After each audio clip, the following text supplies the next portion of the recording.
That's going to be 1, 2, 3, 4, 5, 6, negative 6. So my y-intercept will be 0, negative 6.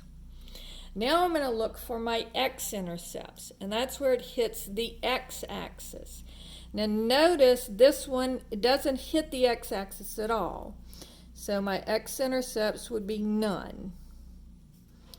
This one hits the x-intercept at negative 1 and at 1, 2, 3.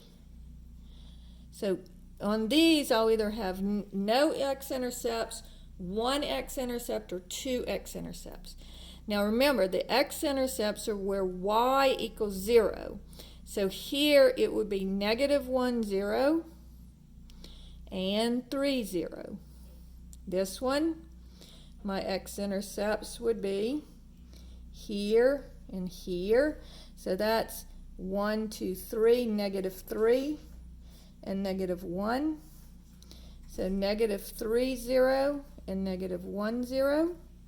This one, it's not actually hitting on a grid line, so we can't tell those. We'll talk about those later.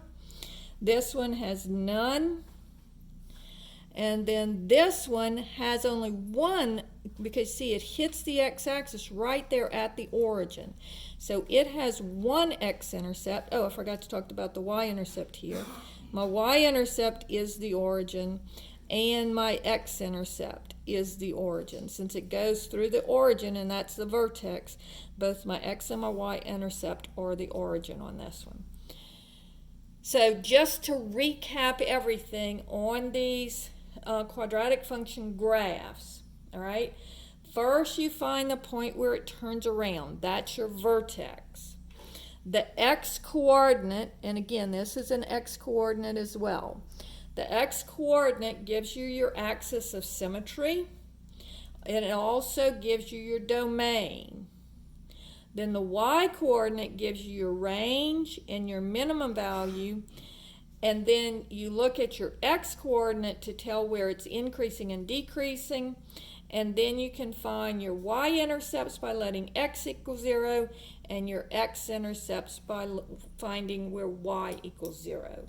So it's where it hits, the y-intercept is where it hits the y-axis, and the x-intercepts are where it hits the x-axis. Now, they do have another name for the x-intercepts, and they are called zeros. So x-intercepts and zeros are the same thing. Sometimes I call them x-intercepts, sometimes I call them zeros. But it's where the function is equal to 0, so that's why they call it a zero. All right? And so that finishes up quadratic functions with graphs.